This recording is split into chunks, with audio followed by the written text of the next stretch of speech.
the Galactic Consortium for Biological Classification, an institution so monumentally bureaucratic that it made tax season look like a casual afternoon, had spent the better part of 3 standard cycles cataloging humanity. 3 cycles of poking, prodding, scanning, and generally treating Earth's representatives like particularly interesting bacteria samples. The conclusion, delivered with the solemnity of a funeral dirge and roughly the same cheerfulness, was unambiguous. Humans were Class-7 Fragile Lifeforms. Class-7. The same category occupied by the glimmerwings of Epsilon Tertius, whose entire civilization could be disrupted by a stiff breeze, and the membrane colonies of Psi 4, who literally dissolved in anything stronger than a light drizzle. Humanity, in the eyes of 643 spacefaring civilizations, was essentially ambulatory tissue paper with delusions of grandeur. The evidence, to be fair to the consortium's panel of xenobiologists, seemed damning. Human bone density? Laughable compared to the Krell, whose skeletons could shrug off plasma fire. Muscle tensile strength? The Morthak possessed contractile fibers that put hydraulic systems to shame. Skin durability? A Draven child had dermal plating that could deflect micrometeorites. Humans, by contrast, could get a paper cut, an injury caused by processed plant matter, which was both pathetic and somewhat poetic. Dr. Zhex'lar of the Crystalline Concordance had written an entire dissertation titled Humanity, a Study in Evolutionary Confusion. The abstract alone was devastating. A species that bleeds from minor abrasions, breaks bones from moderate impacts, and requires external heating or cooling to survive temperature variations that most civilized species would consider pleasant room temperature. How they achieved spaceflight remains a statistical improbability bordering on cosmic humor. The paper had won awards. Humanity was officially the punchline of xenobiological conferences across 3 spiral arms. Vicon 9 didn't care about scientific classifications.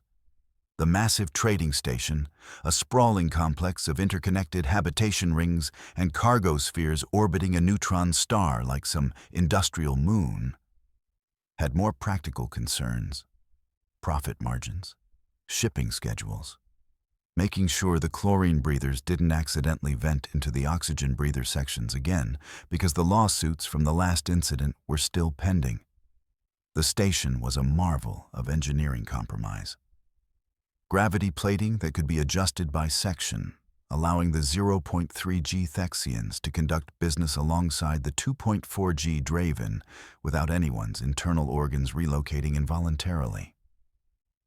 Atmospheric barriers that shifted molecular composition every few meters.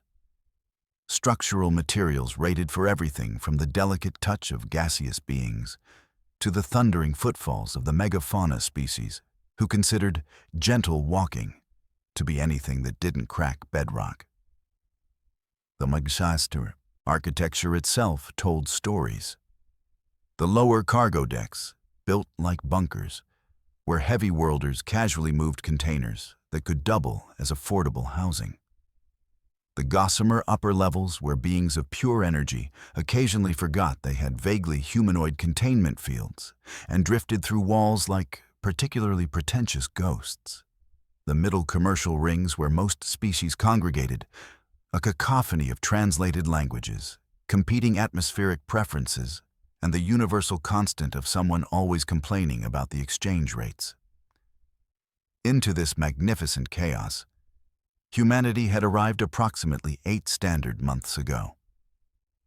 Not in great numbers, Earth was still getting its interstellar logistics sorted, but enough to establish a presence, enough to work, enough to thoroughly confuse everyone. Reyna Kovac had drawn the assignment through a combination of qualifications, availability, and what she suspected was administrative revenge for that incident with the coffee maker at the Lunar Coordination Center. The coffee maker had survived. The break room ceiling had not. These things happened.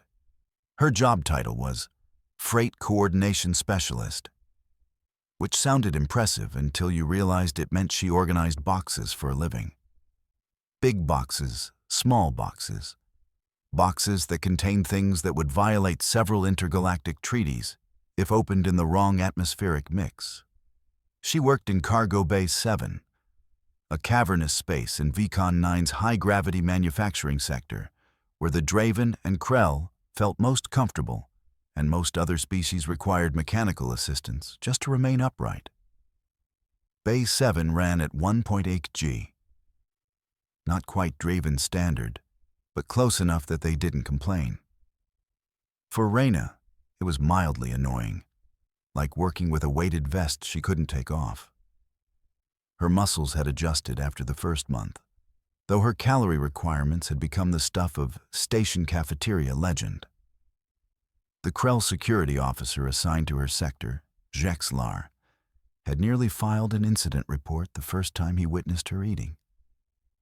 3 full meal portions, the kind that sustained his own considerable mass, consumed by this tiny fragile species representative who barely reached his mid-torso. He'd assumed she was hoarding food for later, or perhaps feeding a crew. When she'd finished the 3rd tray and asked directions to the dessert dispensary, he'd quietly checked her species classification on his data pad. Class-7 Fragile. The data didn't lie.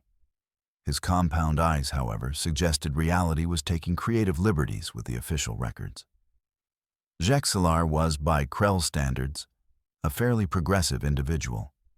His exoskeleton was decorated with service markings indicating 3 decades of station security, 2 commendations for diplomatic discretion, and 1 formal apology for that incident with the ambassador's ceremonial carapace polish. He prided himself on treating all species with appropriate consideration and respect, which was why watching Reyna work filled him with a growing sense of cognitive dissonance that was becoming harder to ignore with each passing shift. She lifted things, not light things, not appropriate for fragile species things. She lifted cargo containers marked with handling classifications that specifically required Krell or Draven assistance. She did this casually, often while having conversations, as though the container whose mass exceeded her own body weight by a factor of 6 was merely a minor inconvenience, rather than a physics-defying absurdity. "You really shouldn't be lifting that without assistance," Zhex'lar had mentioned during her 2nd week, his translator rendering his clicking mandible language into flat, concerned standard. Reyna had paused, the container still held at chest height, and fixed him with a look that he would later describe in his personal log as the expression predators make when evaluating whether something is worth the effort to kill. "I have assistance," she'd said, nodding toward the gravity assist dolly sitting unused in the corner. "I choose not to use it because it's slower than just carrying the box. The safety regulations were written for species that need them." She'd walked away, container in hand, leaving Zhex'lar to contemplate whether to file a safety report or a metaphysical crisis complaint with station administration. The Thexian engineer, crystalline vessel of profound thought, who went by Crystal because even they acknowledged their naming conventions were exhausting, had a different perspective. Crystal was fragile in the traditional sense. Their crystalline structure was beautiful, refracting light in ways that made rainbows jealous, but also vulnerable to kinetic impact in ways that made bubble wrap seem military grade. They worked in the low-gravity sections, obviously, where a fall meant gentle floating rather than catastrophic structural failure. They'd met Reyna exactly once, in a neutral gravity transit corridor, and had spent the entire conversation vibrating with barely contained anxiety. "Your species classification indicates extreme fragility."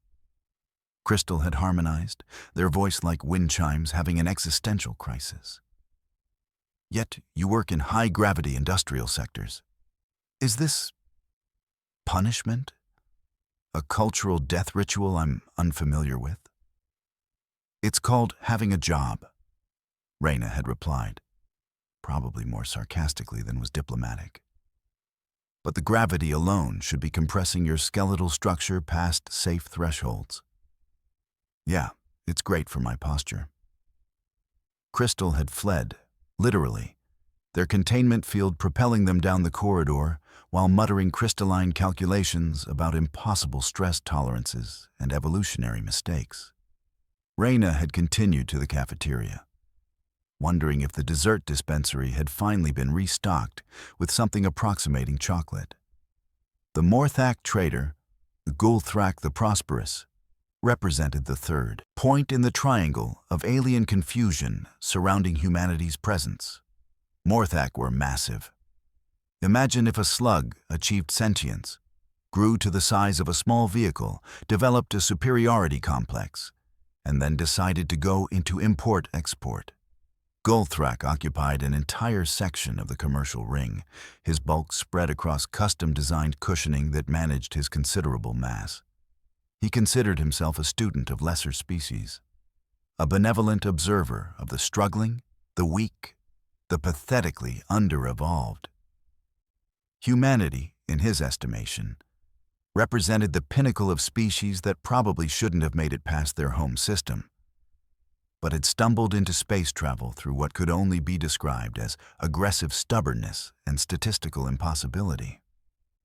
The human, he would say to his business associates, his translator rendering his mucus-based language into something comprehensible, is a fascinating study in denial. They know they're fragile. The science confirms it. Yet they persist in acting as though reality is negotiable.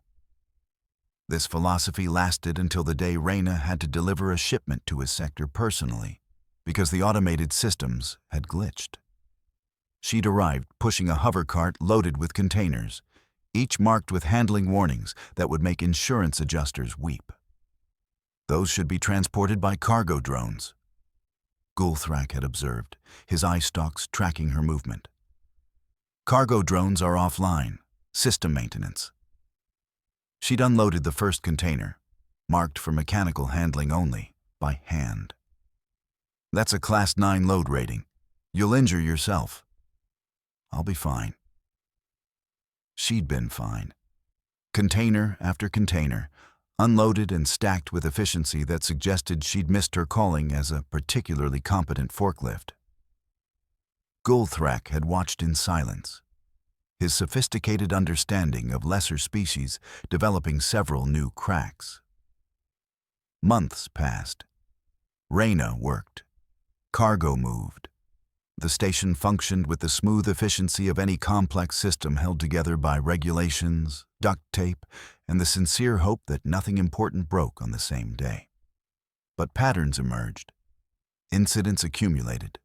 Data points that individually could be dismissed, but collectively painted a picture that conflicted rather dramatically with humanity's official classification. The time Reyna had worked a double shift, 16 standard hours in 1.8 G, and then gone to the gym. The gym. Several Draven had been present and had watched in mounting horror as she'd used their equipment, designed for their considerably higher mass and musculature, without apparent difficulty. One had quietly left to check if humans had some kind of hidden exoskeleton technology. They did not. The time the environmental systems had malfunctioned, dropping the temperature in her quarters to levels that made most species require emergency thermal intervention. Station response had rushed to her section, expecting a medical emergency, and found her mildly annoyed that her water bottle had frozen. "It's just cold," she'd said, wearing what appeared to be a single layer of clothing. The temperature had been -15 Celsius. The Thexians present had nearly experienced critical structural failure from sympathetic hypothermia. the time someone had brought traditional Earth cuisine to the station's cultural exchange event. The dish, upon chemical analysis, registered as containing capsaicin at concentrations that the consortium's Food Safety Board had classified as mild industrial solvent. Reyna had eaten it, multiple servings. While other species fled with watering sensory organs, she'd asked if there was more. Zhex'lar had been documenting everything. Not officially, this wasn't an investigation. But his personal logs had grown into something resembling an anthropological study, or an evidence file for a case that reality was taking hallucinogenic substances. He'd cross-referenced human classification data, reviewed the consortium's biological assessment, read Dr. Zhex'lar's award-winning dissertation on evolutionary confusion. Everything confirmed the same thing. Humans were fragile. Class 7, undeniable. Except Zhex'lar had compound eyes. Very good compound eyes. And those eyes had watched Reyna catch a falling cargo container, a container whose mass exceeded 1/2 metric ton, with her bare hands. Not with equipment, not with mechanical assist. She'd seen it falling from a loader malfunction, moved faster than his threat assessment protocols could process, and caught it. The container was fine. Her hands were fine. Physics was less fine and was currently filing an appeal. That had been the final straw. Zhex'lar was a reasonable being. He believed in evidence, procedure, and the fundamental reliability of scientific classification. But he was also standing in a cargo bay, watching that evidence get bodily thrown into a waste compactor by a being who weighed approximately as much as his left arm. He'd done what any rational security officer would do. He'd called a meeting. The conference room in Vicon 9's administrative sector was designed for multi-species accommodation, which meant it was uncomfortable for everyone in a carefully egalitarian way. Gravity at 1.0 G. The compromise nobody wanted but everyone had agreed to. Atmospheric mix slightly too dry for aquatics, slightly too humid for desert species, and containing trace elements that made everyone faintly aware they were breathing someone else's preferred air. Zhex'lar had assembled what he considered the key witnesses to humanity's impossible existence. Crystal attended via remote projection because the gravity would literally crush them. Gulthrak had sent a representative because moving his bulk was expensive. Several other station personnel who'd interacted with Reyna occupied the remaining seats. "I've called this meeting," Zhex'lar began, his mandibles clicking in what his species considered an authoritative manner, to discuss the classification discrepancy regarding the human currently employed in Cargo Bay 7. "There's no discrepancy," Crystal's projection chimed. "The consortium's classification is comprehensive. Humans are Class 7 Fragile. The data is conclusive." "The data," Zhex'lar said slowly, "doesn't account for what I've personally witnessed." "Which is?" "She caught a 1/2-ton container in freefall." Silence. The kind of silence that occurs when physics has been personally insulted and everyone is waiting to see if it'll press charges. "That's impossible," Crystal harmonized, their projection flickering with agitation. "Human bone structure would fracture. The kinetic energy transfer alone." "I have video." Zhex'lar played the footage. The room watched. The container fell. Reyna moved. The catch happened. Reality continued, apparently unbothered by its own violation. "Hidden augmentation," Gulthrak's representative suggested. "Cybernetic enhancement. It's the only explanation." "She's been medically scanned per station regulation. No augmentation." "The scanning equipment malfunctioned." 4 separate scans, 4 different machines, all confirming she's biologically standard for her species. "Then your species classification data is wrong," someone else offered. The consortium doesn't make mistakes of that magnitude. Crystal insisted, though their projection was now cycling through colors that suggested internal debate. Humanity was studied extensively. The fragility assessment is accurate. Then, explain the video. Nobody could.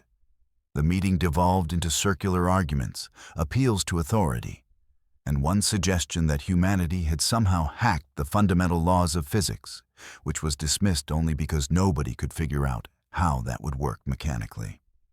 Zhex'lar, feeling his grip on rational thought slipping like a poorly secured cargo load, made a decision that was either brilliant or catastrophically stupid. Time would tell. Time, and possibly the station's legal department. "I propose a demonstration," he announced. "Controlled conditions. Verifiable results. We test human capabilities directly instead of relying on classification data that's clearly incomplete." "You want to experiment on a sentient being?" Crystal's projection turned a scandalized shade of red. "I want to give her the opportunity to prove her capabilities. With her consent, obviously. And if she refuses, she won't." Zhex'lar was correct, though not for the reasons he expected. When he approached Reyna with the proposal, carefully worded, emphasizing the voluntary nature, including multiple safety disclaimers, she'd listened with an expression that cycled through confusion, disbelief, and then settled on something that looked suspiciously like malicious glee. "Let me get this straight," she'd said. "You want me to prove that humans aren't fragile?" "To demonstrate your species' actual capabilities, yes. The classification seems inaccurate. And you'll set up tests. Reasonable assessments appropriate for your actual functional capacity." She'd smiled. Humans smiled when happy. They also smiled when plotting something, which made their facial expressions diplomatically hazardous. "Sure. Why not? Sounds fun." Fun was not the word Zhex'lar would have chosen, but he appreciated her enthusiasm. He began making arrangements, filing the appropriate permits, and trying not to think about how his career would look if this went catastrophically wrong. Word spread through Vicon 9 with the speed of gossip in a confined space station, which is to say, faster than light travel and twice as impossible to stop. The human was doing a demonstration, the fragile one, from Cargo Base 7, the one who ate thermal detonators for breakfast. Wait, no, that was wrong, someone correct the rumor. The one who ate spicy food that could strip paint. Betting pools formed.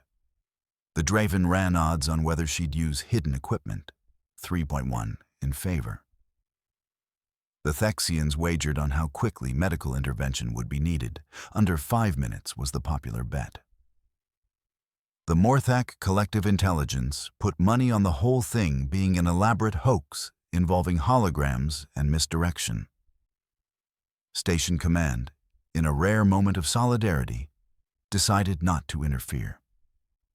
Commander Zhex'lar, a 4-armed Vex who'd seen enough strange things in 30 years of station management to develop a philosophical immunity to surprise, approved the event with one condition. Keep it contained to Cargo Base 7. If she breaks something expensive, it comes out of your department budget.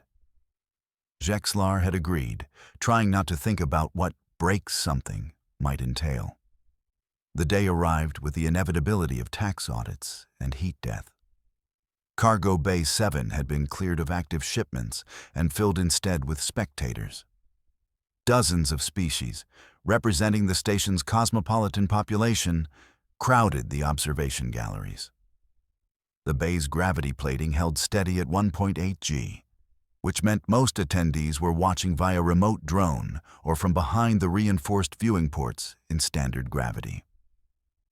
Crystal attended via projection, naturally. Gulthrak had actually moved his considerable bulk to watch in person, which several people noted for the historical record. Zhex'lar stood in the bay proper, his exoskeleton bearing the gravity load without complaint, beside several containers and equipment he'd selected for the demonstration. Reyna arrived wearing her standard work coveralls, looking like someone about to do routine cargo management rather than challenge the fundamental assumptions of galactic biology. She waved at the observation galleries, saw the crowd, and her expression suggested she was reconsidering her life choices. Too late now. Zhex'lar approached with a datapad containing his carefully prepared assessment protocol. "We'll start simple," he explained. "Basic load bearing. This container," he gestured to a modest cube, maybe a meter per side, "is rated at 200 kilograms, standard Krell handling weight for routine lifting. For your species classification, it should require mechanical assistance." "Okay." Reyna walked to the container, gripped the built-in handles, and lifted. Not struggled, lifted. Clean motion, stable hold, no apparent effort. She held it at chest height. "How long?" Zhex'lar checked his datapad, discovered his test protocol hadn't specified duration because he'd expected her to not be able to lift it at all, and improvised. 30 seconds. She held it. Cameras recorded. The betting pools shifted odds. 30 seconds elapsed. Next test. She set the container down with less noise than Zhex'lar made when he walked. They progressed through his prepared assessments. Endurance testing. She carried loads across the bay until Zhex'lar got tired of watching. Reflex evaluation. She caught thrown objects with accuracy that made the Draven nervous because those were hunting prey responses. Gravity tolerance. They increased the bay plating to 2.0 G, then 2.2 G. And she continued working until someone pointed out that they were exceeding safety margins for the equipment, not the human. The crowd watched in progressive silence. Crystal's projection had frozen on a single color, suggesting complete cognitive overload. Gulthrak had extended his eye stalks to maximum length, which his species only did when reality had become personally offensive. Zhex'lar was running out of prepared tests and running high on growing dread about what the classification data had actually gotten wrong. He looked at his datapad, looked at Reyna, who was barely breathing hard despite an hour of what should have been extreme physical stress. Looked at the containers, the equipment, the bay itself. "I don't understand," he admitted, his translator rendering his confusion into standard. "The data says you're fragile, demonstrably fragile. But you've passed every assessment at levels exceeding your classification by orders of magnitude." "Maybe your data's wrong," Reyna suggested, not unkindly. "The consortium doesn't make mistakes. Every organization makes mistakes. Not about fundamental biology. You want me to prove I'm human? No augmentation? No tricks?" Her expression had shifted into something dangerous. Not threatening. Humans and Krell didn't fight the same way, but determined in a fashion that suggested bad decisions were about to be made. And she was driving. "That won't be necessary." "No, I think it is."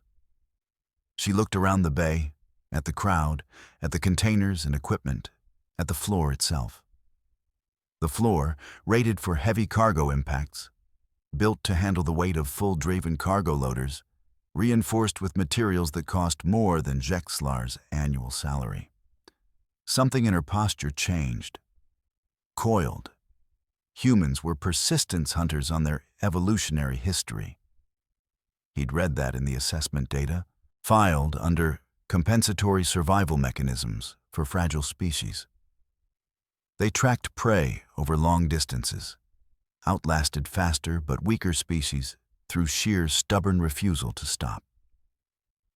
That's what he saw now. Not a fragile being. A persistence hunter who'd been called fragile for 8 months and was terminally done with everyone's concern. "You want proof I'm human?" Reyna repeated. She made a fist, Humans did that for several reasons: communication, emphasis, and, historically, hitting things. Zhex'lar's threat assessment protocols were suddenly screaming in a frequency that his species associated with predator warnings. Wait! Reyna punched the floor. Time did something nonlinear. The impact happened in silence. No, not silence. The sound came after. The crack of kinetic energy transfer, of reinforced composite material meeting force it wasn't rated for. The floor, that beautiful, expensive, rated for meteor impact floor, cracked. Not a small crack. Not a cosmetic stress fracture. A spiderweb of structural failure spreading from the impact point. Jagged lines racing across the bay floor like lightning frozen in metal and ceramic. The sound finally caught up. A thunderous boom that set off proximity alarms and made half the observation gallery flinch. The crack widened, expanded. A section of floor plating, approximately 3 meters in diameter, gave up its structural integrity and collapsed into the maintenance level below with a crash that echoed through the bay like the universe laughing. Reyna stood at the edge of the crater, shaking out her hand. Not bleeding, not broken, just flexing her fingers like someone who'd punched something slightly harder than intended. "Still think I'm fragile?" she asked into the absolute silence. The silence held. Nobody breathed. Several species literally couldn't breathe, and still nobody moved. Crystal's projection had crashed. Gulthrak's eye stalks had retracted completely, which meant his species was experiencing cognitive shock. Zhex'lar's exoskeleton had developed a stress crack of its own across the thorax section, which was impossible because he wasn't the one who'd been punched. Station alarms began wailing. The atmospheric sensors had detected the breach between bay and maintenance level. Emergency bulkheads started closing. Automated damage control protocols launched with the enthusiasm of systems that finally had something to do besides run diagnostics. Engineering teams mobilized. Station command's communication systems lit up like a festival. Commander Zhex'lar's voice cut through the chaos with the weariness of someone whose insurance premiums just became theoretical. Cargo Bay 7. Report status. Did something explode? Not exploded, Commander. Zhex'lar managed, his translator stuttering. Structural failure. Equipment malfunction? Human malfunction. Explain. How did one explain that a Class-7 Fragile Lifeform had just punched through reinforced flooring rated for kinetic impacts that would liquefy most biological matter? How did one file that incident report? What category did that even fall under? "I'll need to submit a detailed report," Zhex'lar said. Reyna, standing beside the crater like an extremely apologetic natural disaster, waved at the nearest camera. "This is definitely my fault. I got carried away. I'll pay for damages." "You'll pay for—" Zhex'lar stopped. Rebooted his thoughts. "How did you do that?" "I punched the floor." "Humans can't punch through military-grade composite flooring." "Apparently we can." She looked at her hand, flexing it again. "Though to be fair, I don't recommend it. That hurt." "It hurt?" "Yeah, my knuckles are going to bruise." She displayed her hand. The skin was red, slightly abraded, but categorically not destroyed in the manner that should occur when flesh impacts materials designed to resist plasma cutters. Something in Zhex'lar's worldview made a sound like breaking crystal. Not loud, just final. The aftermath was administrative chaos served with a side of existential dread. Engineering teams swarmed Cargo Bay 7, shoring up the breach, analyzing the impact point, and having quiet, nervous breakdowns when they calculated the force required to break that particular floor rating. Medical teams examined Reyna and found minor bruising that was already healing faster than their treatment protocols recommended. Station Command demanded explanations. Zhex'lar, sitting in Commander Zhex'lar's office, tried to provide them. "She's listed as Class-7 Fragile," he repeated for the 5th time, as though saying it enough would make reality agree. "She punched through the floor," the commander replied. Their forearms crossed in various expressions of disbelief and budgetary despair. "Yes. The floor we paid extra for. The reinforced floor.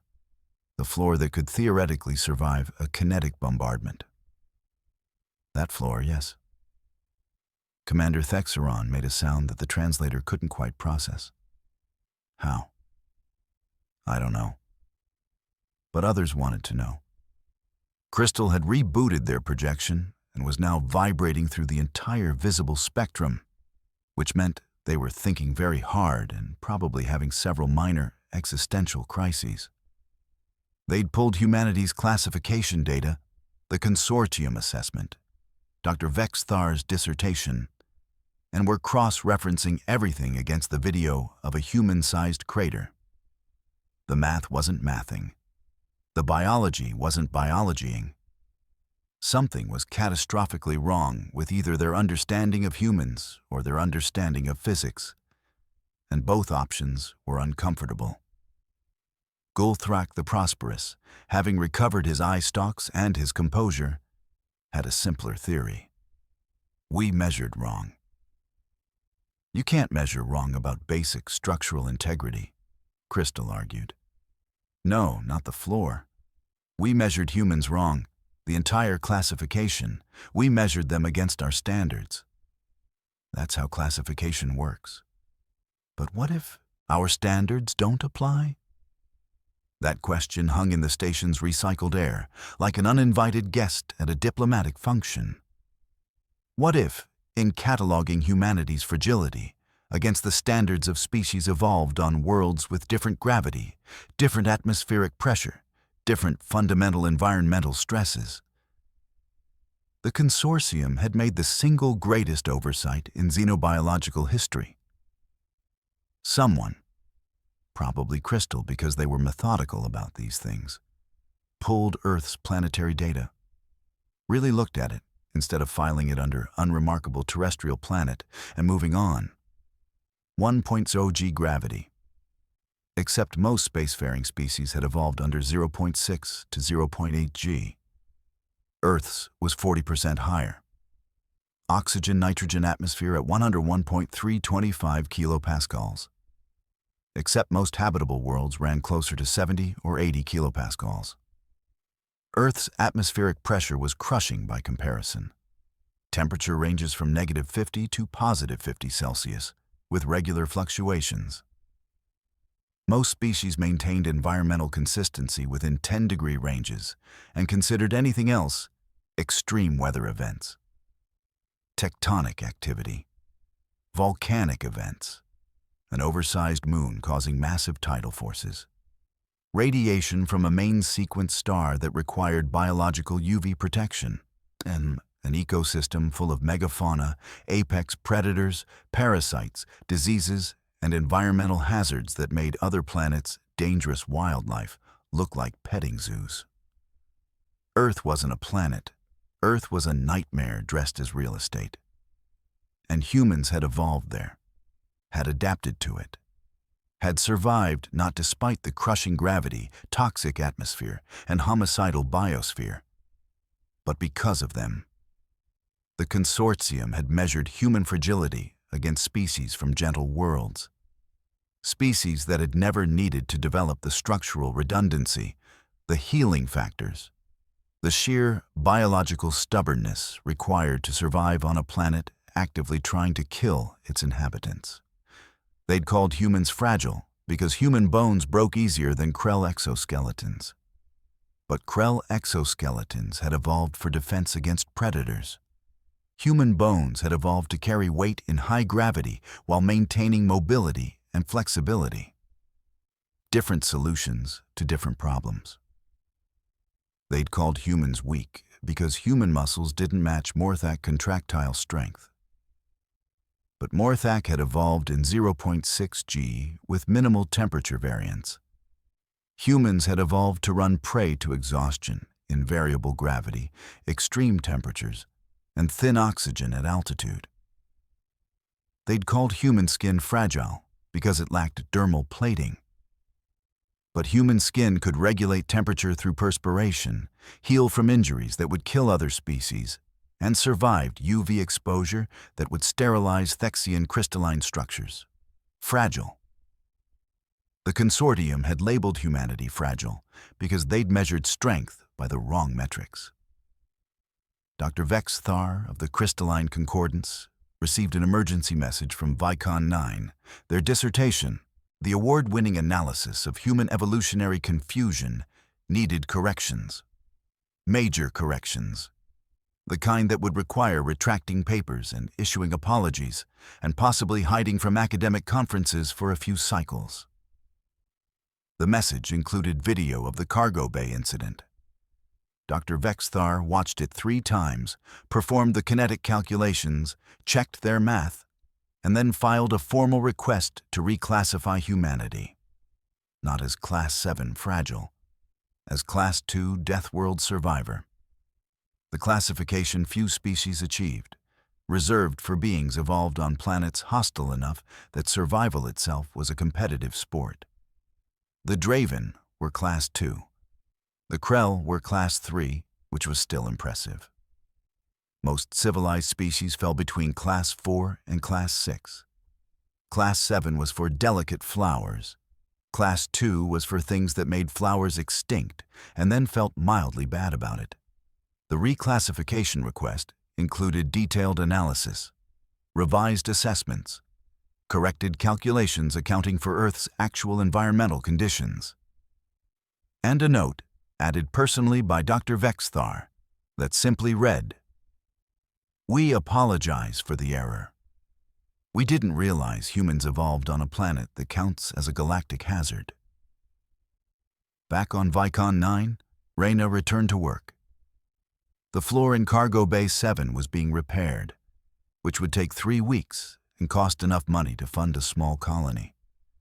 She'd been moved temporarily to Bay 4 while repairs progressed. Someone had posted a sign near her workstation, handwritten, probably as a joke, in Standard and 3 other major languages. "Caution! Death World species. Do not startle. May break station." She'd laughed when she saw it. Found it funny in the way humans found most things funny, with an edge of acknowledgement that the universe was ridiculous and the only sane response was to laugh or cry. And laughing was easier on the sinuses. Zhex'lar had approached her during a break, his exoskeleton still showing that stress fracture he hadn't gotten fixed yet. "I owe you an apology," he'd said.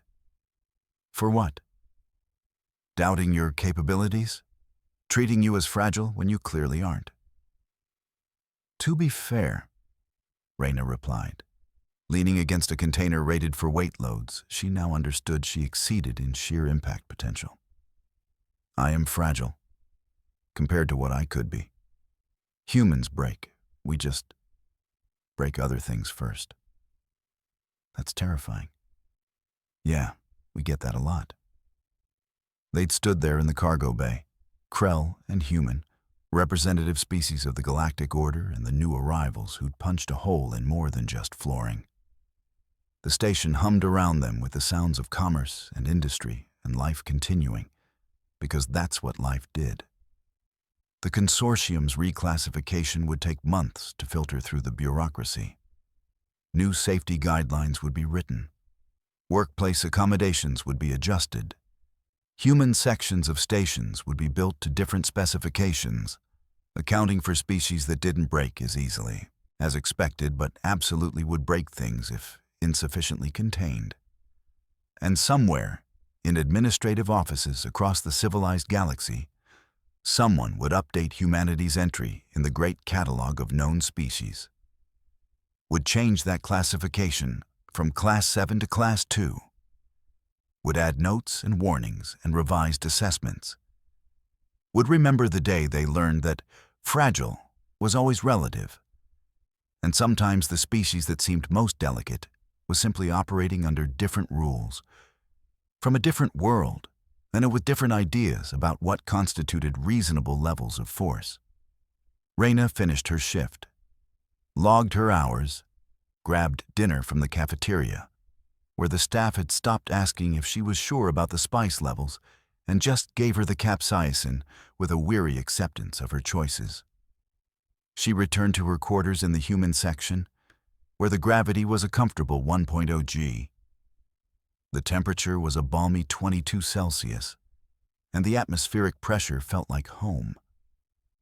Tomorrow she'd work another shift, move more cargo, continue existing in a galaxy that was still recalculating its assumptions and probably would be for a while. But tonight, she pulled up her personal communicator and sent a message to Earth, to her family. Just an update about her day. Hey, everything's fine here. Station work is good. Had a little incident where I accidentally broke part of the floor, but they're fixing it. Apparently, humans are being reclassified as Death World species, which is hilarious. Also, aliens are weird. Miss you. We'll call next cycle. She sent the message, sat back, smiled to herself in the quiet of her quarters. Outside, Vicon 9 orbited its neutron star, a monument to cooperation and commerce, a station where hundreds of species coexisted, where the strong and the weak, the durable and the fragile, the civilized and the wild, all found common ground. And somewhere in Cargo Bay 7, crews were repairing a floor broken by someone they'd called fragile, learning the lesson that Earth had taught its children over millions of years of evolution. Fragile didn't mean weak. It just meant you had to hit harder to prove the point. The galaxy was still learning. Humanity had time to teach them.